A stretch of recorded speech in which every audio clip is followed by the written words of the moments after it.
Welcome to the Counselling Tutor Podcast, the must-listen-to podcast for students of counselling and psychotherapy. Here are your hosts, Rory Lees-Oakes and Ken Kelly. Hello and welcome to episode 66 of the Counselling Tutor Podcast with me, Rory Lees-Oakes. And with me on Route 66, did you see what I did there, Ken? Is my fellow traveller along the highway of all things counselling and psychotherapy, Mr. Ken Kelly. How you doing, Ken? I'm not bad. I get my kicks on Route 66. Famous song from my childhood. Good to be here. And an absolutely cracking episode here today. So we're going to be kicking off, opening up with, is counselling all person-centred? A really interesting topic there. Moving on to practice matters, which is our new section. And today, Rory, you're going to be having a look at boundaries. Give us a little bit of a flavour of what we can expect from that. Well, I'm going to be speaking about boundaries, and in my kind of prologue. Introduction, I'm going to be talking a little bit about the BACP ethical frameworks, which gives us clear rules and regulations. There's some things that they're really clear on, but others not so clear on. And I'm going to be kind of teasing out and exploring areas where sometimes our boundaries can be tested and sometimes, if I'm really honest, lacking. So boundaries, really good if you're in practice. Very much so. Boundaries so important to a good therapeutic relationship. And then we're going to be ending today with a debate on clients changing the topic. Why might a client suddenly veer off and change a topic that we may be covering or maybe exploring with them in depth? But let's kick off as a start of a 10 on this Route 66, episode 66, with the Is All Counselling Person-Centred. And of course, we get our topics from our Facebook group. And if you're not a member of our Facebook group, join. Stop right now and go and join, unless, of course, you're driving. Not a good idea if you're driving. Go onto Facebook, do a search for Counselling Tutor. Come and knock on the door. Thousands and thousands and thousands of students and tutors from all over the world. And what do we talk about in there? Well, we talk about all things related to counselling and studying counselling as students. So what is today's topic and who brought that up for us, Rory? Well, we're very grateful, as always, to our wonderful Facebook community, a real live community of people really passionate and interested about the world of counselling and psychotherapy. We've got trainees, we've got some qualified practitioners, we've got some supervisors, we've got some tutors. It's a real meeting place of minds. So we're very grateful to Laura Rendell Bell. So hi, Laura. And Laura posted, is it fair to say that counselling, no matter what model you use, is person-centred? I would love to hear your comments and what information you would have to back this up. Hope this is not a stupid question. Laughs out loud. LOL. LOL. An LOL question. LOL. I like it. What a cracking question.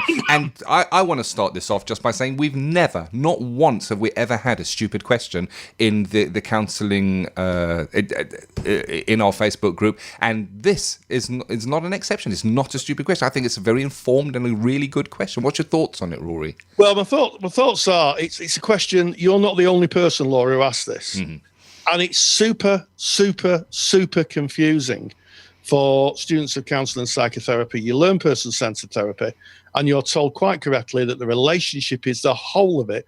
The core conditions, or the necessary and sufficient conditions, are necessary and sufficient. By using those, the whole therapy rolls forward, and clients can achieve, achieve the healing that they want, the emotional healing they want. So really the question is, how much does person-centred therapy appear in other therapies? And I've been doing my homework. And so what information you have that would back that up is this. So pin your ears back.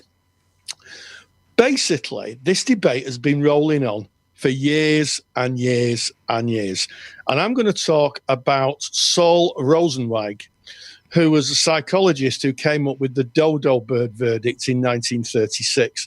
And he basically said that he looked at 500 different therapies, and he said that all psychotherapies were equally as effective.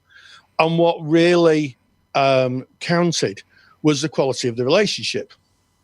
Now, really interesting, in 2015, Lucy Goldsmith, who's a PhD candidate from the University of Manchester, Brain, Behaviour and Mental Health faculty, carried out research with some really high kind of well-regarded professors, Sean Lewis, Graham Dunn, a professor in Liverpool, Richard Bentel, and they did some research on this, and they did it with psychiatrists who were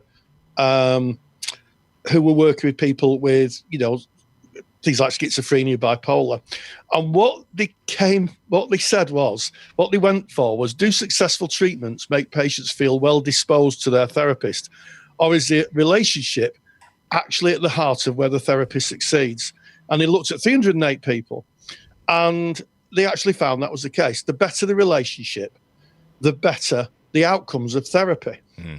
So the question that's still around is, do people use the core conditions? So I'm going to refer you to Hargaden and Sills, Helena Hargaden and Charlotte Sills. They're TA therapists, and theirs was the last great movement in TA. There's been lots of movements in TA. There's been there's been the redecision model. There's been the integrative model, and the relational model was developed by Hargaden and Sills. And what's really, really interesting is the answer to your question, Laura, is yes. The idea of empathy, congruence, and unconditional positive regard is the basis of most modern therapeutic encounters. And what's really interesting is that the other models, and I hope there's some TA therapists listening here, call it something slightly different. They call it empathic attunement. There's different words for the same thing. But the research would say that for therapy to really work, there has to be a good quality relationship. And let's face it, being empathic and really listening to what the client's struggling with and really trying to understand them and get them, and more to the point, the client getting it. The client understanding that the therapist really understands, or is trying really hard to understand where they're coming from. So important. Being non-judgmental goes without saying. And the therapist being real and genuine. These are universal ingredients of a therapeutic relationship, whether you're practicing CBT, TA, or person-centred therapy. The only difference is in person-centred therapy, the core conditions are necessary and sufficient. In other therapies such as TA and CBT, they would use that, and they would use the model. They would teach the model of therapy to the client. Yeah. So I hope that answers your question. That was burning the midnight oil last night. So yeah, that's some great research there, Rory. Some lovely names, some lovely facts there. So evidence basing that, and of course there's the difference, as you quite rightly pointed out, that within person-centered it is necessary, yes, it needs to be there, but it is sufficient. That is all you need. And within the other modalities, it is not sufficient. You also need the underpinning model of cognitive behavioral therapy or transactional analysis for the therapy to be successful. But it's really interesting when you're speaking about the dodo, what is it? The dodo effect, the dodo... It's called the Dodo Bird Verdict, and it comes... Verdict, yes. Actually, its history is quite interesting. I'll just go into that. I'm a great fan of Alice in Wonderland, as you know, and actually the Dodo Bird Verdict comes from Alice in Wonderland. It's where the dodo bird had a competition with all the other animals, and it was all must win prizes, all are equal. That's where it comes from. Like it, and that fits for me because I live in Cheshire, just up the road from where Lewis Carroll was born and actually wrote Alice in Wonderland. So hey, it all just ties in today. Yeah. And I guess I've certainly been in private practice for some years, and I've certainly had clients that have presented that have maybe gone down another route and had a therapist usually that was given to them that they didn't have a choice about through the NHS, short duration, where the therapist maybe wasn't, or the clients perceived the therapist not to be as invested in the relationship, where they were just given worksheets to do. They were just given homework, and they didn't feel that they were listened to. And they reported when they came to me that therapy was not effective.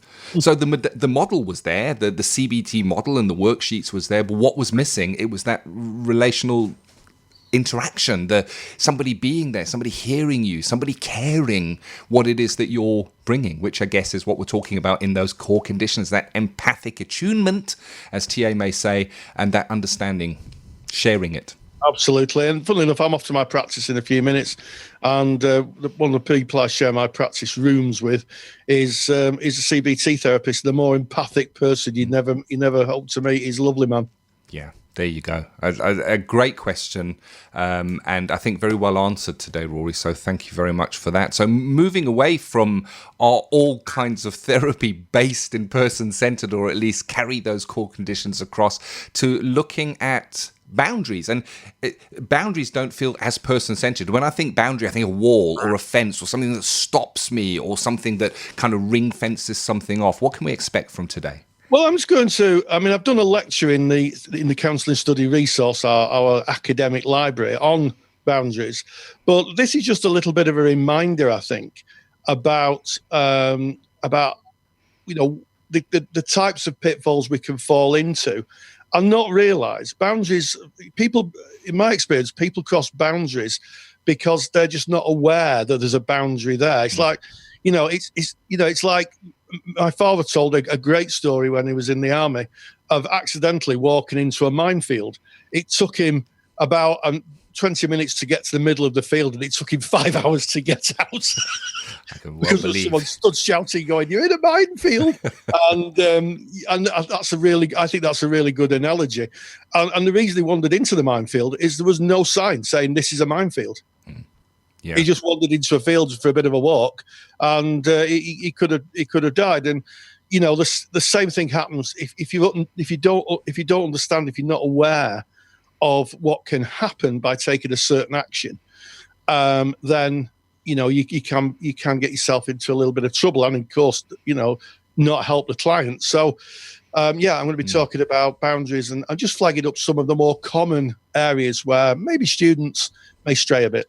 I like that. And I like the story that you brought, because it very clearly defines in the illustration you gave of the minefield that without boundaries, it can be dangerous. And that is also true in therapy. And without any further ado, it's straight into Practice Matters. Practice Matters.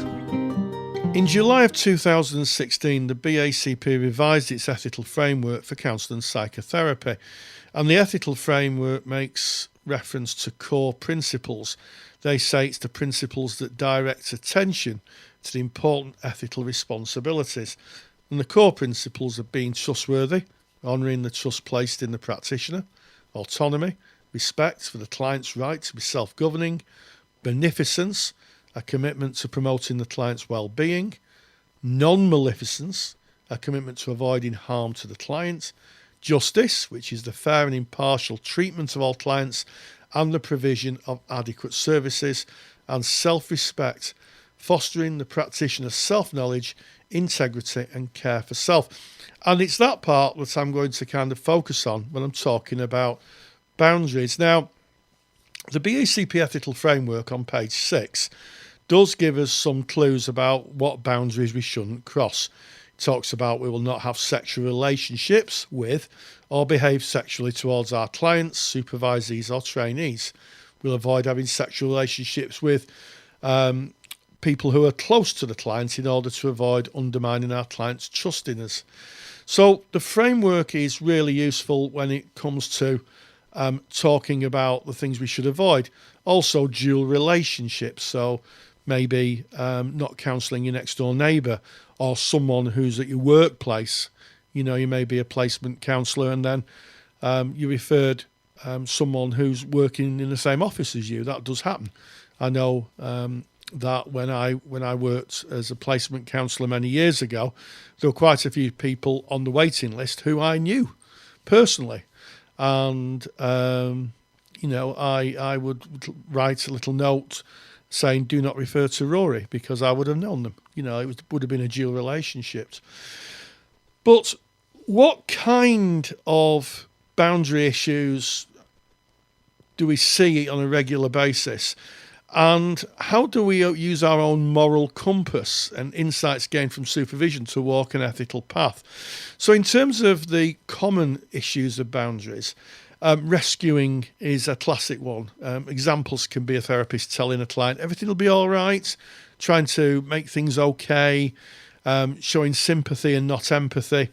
And sometimes I've known, clients, counsellors getting involved in clients' issues by speaking to a client's partner, maybe, or trying to make things better. That is a boundary issue. Another area that gets overlooked is time management. So letting sessions roll on, or turning up late, or rescheduling sessions at a time that's inconvenient for the therapist. And if the therapist does that, it may be worth asking themselves why they do it. If they're saying, well, I need to go to a family party, but I'm going to reschedule a client for that day, is that a boundary issue? And I think it is, because it kind of goes against the self-care aspect, the self-respect and self-care aspect. I mean, there may be times when there's a genuine emergency where, practitioner has to take a view. But if it's regularly happening, then that becomes a boundary issue. I think one of the hidden areas of boundaries that sometimes isn't discussed in training is transference. When we're being a therapist, we're in an adult place, in our interventions, be it with our supervisees or teaching or with our clients, we try and be in an adult place. And part of that is because we're kind of mirroring good practice and showing an adult perspective of ourselves, which is a good thing, because in an adult perspective, we tend to be more efficient and more engaged in the work. But what happens if we get a client who reminds us of someone from our past? Say, for instance, you get somebody who reminds you of a teacher you've had, and subconsciously you slip into a child ego state where you're wanting to please, or you may be frightened of that person. That could be a boundary issue, because the emotional state a therapist is in will inform the type of interventions and reflections and paraphrases and the general deportment of themselves that will feed back to the client. So it's very, very important that we have a sense of ourselves as the adult. And if for some reason we find ourselves with child feelings or very parental judgmental feelings, which sometimes occur, to get supervision to try and find out what that's about, and also developing that very important, what I call self-supervisor, that part of you that kind of sits on the shoulder like a Jiminy Cricket character, the little person from Pinocchio, who was Pinocchio's moral compass, would whisper in Pinocchio's ear and say, "Are you sure you're doing the right thing? This is what could happen."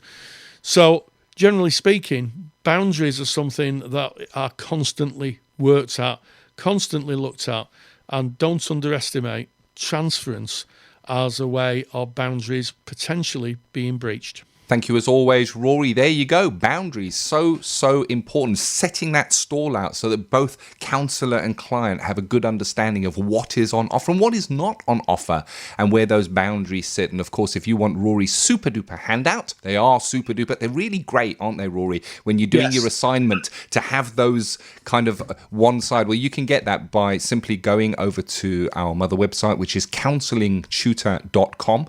Click on the podcast tab and go to episode 66. That's today's episode. All the show notes are there. So basically a précis of what we've been talking about with all the links. And there is a link to Rory's handout that you can actually download and have. However, if you are a member of the Counselling Study Resource, well, that has already been added to the Handouts vault. So you just log into your resource and it is there for you. And if you're a Handouts vault member, well, it's in the Handouts vault. And if you're thinking, what's the Counselling Study Resource? What's the Handouts vault? Well, we explain what that is at the end of today's episode. But moving on, great topic that we're going to be closing with today, and that is clients changing topics. See what I did, Rory? I'm linking it all together. A great topic about a client changing topics, and this again came from you our listeners where you posed this question in the Facebook group. Can you give us the question and who brought that for us, Rory?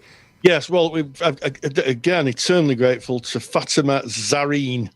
And she writes, what are the reasons a client may change the topic? Yes. Good question. It's a really good question. And, one that happens more than you may think in the world of counselling and psychotherapy. So my thoughts on it are, clients might sometimes be not ready to talk about the issue. Trust needs to be built. We've talked, a little bit about the relationship earlier in the podcast. And, once that relationship's built, people feel safe. A lot of counselling and psychotherapy is about safety. It's about trust. And if a client has come from a place, I think, where there hasn't been safety and trust, it might take them a little while to feel safe. You can't underestimate that, I don't think. Yeah, definitely. And I'm kind of trying to read into this of trying to see it as an example, maybe in therapy, where a client might be bringing some material and we might reflect back on that as a therapist, and then the client might run away from the feelings. So, I'm mindful that sometimes clients are bringing really heavy emotional stuff that is hurtful and painful to visit. And what we're doing is we're expecting them to sit in the pain, and it's human nature to run from that pain and to go to a position of safety and change that topic. And I don't want to look at that right now. And I think it's about patience. I think it's about time. And it's also about the modality. I mean, if you're working in person-centered, as a person-centered therapist, then we follow the client rather than expecting them to stay on the topics that we think are important. And they will get there. I think was it John Schilling, Rory, who says that it's about patience and trust that the client will go there. They will find their way to where they need to be. However, there needs to be a threat-free environment. Indeed. And the reason I was laughing, Ken, is that obviously we think so much alike. I've got a bit of a quote from Schilling, one of my favourites, and I'll share this with you because I think it's so important in client work. And John M. Schlein, spelled Schlien, John M. Schlein, was a student of Carl Rogers, and he wrote down his principles of therapy. And one of his principles is this, and I'm going to read it out to you. Everyone knows everything. This is not a theory of knowledge. It is you, we know everything about ourselves. There may be defenses, denials, cover-ups, secrets, faults, and overloads in memory, but we know we are the ultimate source. So deeply phenomenological and a universal truth in therapy. You will see all of those played out in the therapy room with clients. Denials, cover-ups, lapses of memory. Yeah. But underneath it all, clients know their own truth. And part of therapy, the big part of therapy, certainly in person-centered therapy, is that the client walks towards that truth. And some choose to do so, and some don't. And in their time, at their pace, when they are ready, in a threat-free environment where trust has been built and they feel safe to be able to visit that, it's a big ask. It is really a big ask. And there can be an expectation that we have of a client. A client may be presenting, and in their first session, they may present with an overview of the story that they're bringing. We may be able to go, wow, there's some real areas that are worth visiting here. But it's not for us to lead them to those areas. It's for the client to go there. And they may not go there in all the time they come to us. They may not be ready. But that is their choice. And our job, as certainly as you mentioned, Rory, as a person-centered therapist, is to just be patient and go with them wherever they choose to go. And of course, we use our skills. We use our skills to maybe invite. Rather than direct, we can invite the client to look at something. So if a client may bring a sentence, and within that sentence they may touch on the emotion that they're feeling. They may say, I was scared, I was frightened, I was hurt, I was devastated, whatever that is. And we may reflect back and say, when I hear that, I can't help but hearing those words that you mentioned. You were devastated. And that's inviting them to go back and maybe expand on that. But they may not. They may say, yes, I was. Anyway, I think after I leave here today, I'm going to go and do blah, blah, blah. And they run away from that. And that is their right to do so. They're not ready in their time. Yeah. I mean, a respectful challenge, something like a reflection of, I'm aware that when I mention that, you talk about something else. Ooh. Is and an affirmation, so that's high challenge, and the high support's no affirmation, saying I realise that might be really difficult for you, and also it's about wisdom, it's about counsellor wisdom when to challenge. Oh yes. Not I always think it's a little bit like, and there's a really good example of this about a parachute jump, tandem parachute jumping. Yes. And there was a story about someone, a senior person, shall we say, wanted to do a parachute jump. When they got into the aeroplane, they didn't want to do it, and the parachutist just threw them out. Just literally, they were strapped together and just jumped out. And the person was struggling so much, they nearly got out of the harness. Ouch. And there cannot be a better example, a graphic example of what happens when a therapist does exactly that, pushes the client out of the metaphorical plane and into their fears, because that's what happens. People will try and escape, and we have to be very careful of that. So wisdom and timing is massively important. I like what you said there, Rory. And as you were bringing that topic, I was doing the ooh, because such an interesting topic. You're 100% right in that we are there. I mean, the very nature of therapy is a nature of challenge. And if we look at person-centered therapy, we speak about incongruence. The client running away from those feelings, running away from that hurt is a great example of that incongruence, because that's kind of what they're coming for, but yet they run away from that. They want to work on it, yet it's frightening to go there. And what you said there is it's about that challenge, high support with high challenge, and at the right time. And it's unlikely that you might go there on the first session or the second session with the client. And that wisdom to be able to gauge where the client is, see where they're at, read their body language, read the relationship, feel the depth of that relationship before bringing that challenge in. Advanced skills we're talking about. It's advanced skills, and also it really does link to boundaries, I think. I like that, because boundaries are kind of what we covered in Practice Matters here today. Exactly. Yeah, so it all kind of ties together, because we started off episode 66 speaking about the relationship, really, and is counselling all kind of linked into those core conditions, that understanding, creating that threat-free environment, the boundaries that are so important for successful counselling, and then, of course, ending off with that great topic that we're discussing now, where we're looking at the client maybe running away, changing the topic, not being ready to submerge themselves in that hurt, that pain. What a great episode it has been, Rory. It is, and as always, thank you so much for joining us on Route 66, joining us on our little journey on the interstate highway of all things counselling and psychotherapy. And as always, stay grounded and stay safe. If you enjoy the topics and handouts here on the Counselling Tutor Podcast, then you will love the Counselling Study Resource. CSR was built by myself, Ken, and Rory Lees-Oakes to give you the support you need during your counselling studies. So get access to the world's most comprehensive collection of resources aimed at supporting you in your journey to become a counsellor. Take the stress out of your studies by visiting counsellingtutor.com/CSR. That's counsellingtutor.com/CSR. Thank you for listening to the Counselling Tutor Podcast. Find the show notes for this episode on our website at www.counsellingtutor.com.